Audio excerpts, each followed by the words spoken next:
I know a lot of people go on these social media detoxes where they completely delete the apps off their phones and decide that they're not going to wake up to screens anymore, but then they slip right back into it like a week in and 2 weeks in. Do detoxes really help us get off our devices? Yeah, it's a really good question, and we ask this question to almost everyone that joins our workshop to say, what have you tried before you came to us, right? Because we're hardly ever, no one ever wants to learn something as the first step, right? They kind of want the quick fix. So most people have tried either a detox where they've deleted apps, or they've gone on a digital fast where they've basically hidden their phone or their smartphone in some place and don't access it.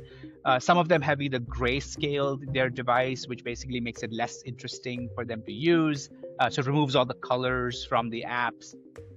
And some have tried dumb phones, which is they've abandoned the smartphone idea and gone after the Nokia old school flip phone kind of concepts, right? Yeah. For some people, that reset is sufficient enough for them to have contemplated what life looks like when you don't have all the stuff coming to you, right? So if you've gone on a detox or fasted or done some of these things and actually reflected on how different your life feels now, and if you like the way your life feels, you might be actually, those might stick, that might work for you.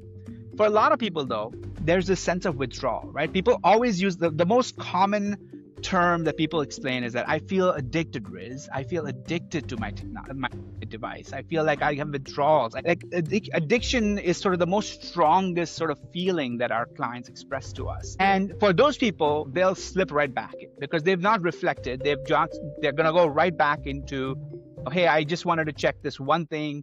And this one thing became these two things. And then I became like just every day, right? I just do this. And it's not new, Deepa. We've seen this again, in food literature. People go on diets, they stop eating carbs for some periods of time, and then they'll just go eat a big pie of pizza, right? Like it's natural, it's human behavior. So I think where we think we do something different in this context is, again, to say, look, there is a behavior that you've established, and it's not going to be turn the lights on and that behavior shifts. You're going to go through a change, and change is hard and uncomfortable. But if you have a support system around you during that period of change, which is something that we try to offer through ourselves and our community, to say, look, if you're going through this change, you're going to feel FOMO. It's natural. You're going to feel like you're missing on something that in the world is happening and you don't know about it. But if you have support, and if you have an expert that can help guide you along the way, chances are you might not, quote unquote, relapse as quickly.